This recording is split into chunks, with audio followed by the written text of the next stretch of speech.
अस्सलाम वालेकुम रहमतुल्लाहि व बरकातुहू। मेरा नाम अलीशा अयाज है और मैं इकरा यूनिवर्सिटी की स्टूडेंट हूँ। इस वीडियो में मैं रिव्यू करूँगी एक बुक का जो कि मैंने रिसेंटली रीड करी एज एन असाइनमेंट, जिसका नाम है जब ज़िंदगी शुरू होगी बाय अबू यहया।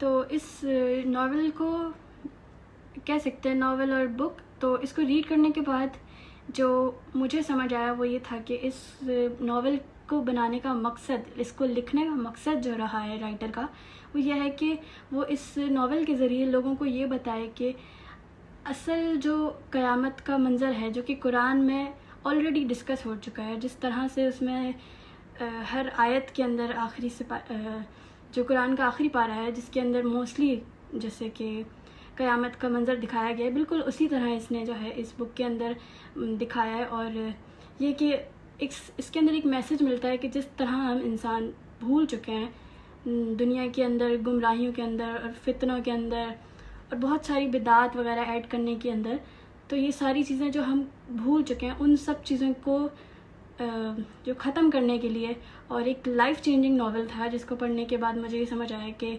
वाकई जो है कुरान को पढ़ने के बाद जो आपको समझ आती हैं चीज़ें तो आप एक लाइफ चेंज कर लेते हैं अपनी। तो इसी तरह जो है ये नावल भी इस तरह की जो है आपको मैसेजेस दे रहा था।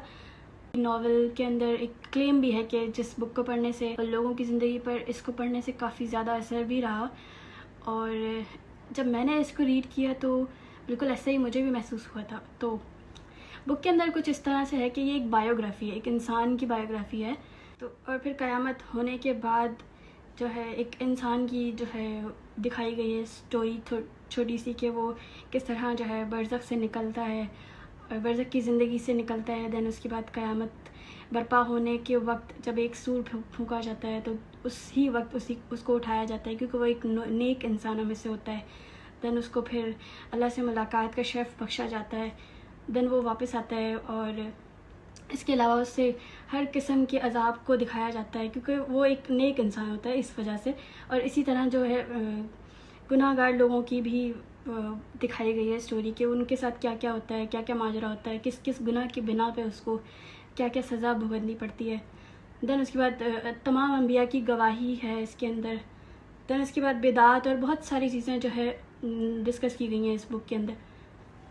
तो इस बुक को रीड करते हुए मैंने काफ़ी जगह पे कुरान की आयत भी कोट होते हुए दिखी, जिनमें से एक फ़ेवरेट मेरी है, जिससे ये अंदाज़ा होता है कि आखिर जो है मकसद क्या है इस बुक को लिखने का। इसके अंदर ये आयत जो कोट हुई हुई है वो मैं आपके सामने रीड करूँगी कि तुम लोगों को जो कुछ भी दिया गया है वो महज दुनिया की ज़िंदगी का सामान है और इसकी जीनत है, और जो कुछ अल्लाह के पास है वो इससे बेहतर और बाकी है।